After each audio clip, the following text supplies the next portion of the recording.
Are non-canonical gospels useful? Well, just in case you don't know, there are a number of gospels outside of the New Testament that talk about the life and teachings of Jesus.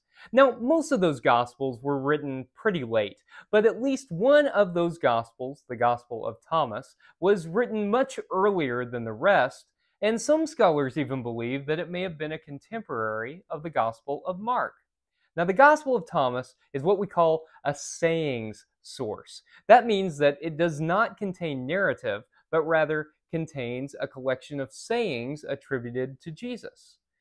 That's important because scholars have long hypothesized that a sayings gospel called Q existed and that Matthew and Luke used it to compose their gospels. The Gospel of Thomas proves that such sources existed. What's more, since none of the Gospels in the New Testament directly relied on the Gospel of Thomas, it serves as an independent source. That means that if a saying of Jesus is both in the Gospel of Thomas and, say, the Gospel of Mark, that means that it is more likely to have originated with Jesus because it comes from two separate sources.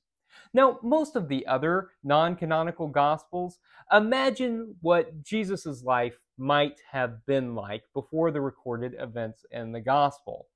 That's because in the early Christian community, there wasn't much known about Jesus' early life, and so people dreamt something up.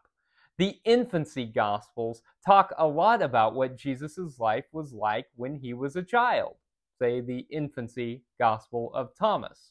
These stories are fanciful and fictional, and they don't tell us much about the historical Jesus, but they are a lot of fun to read.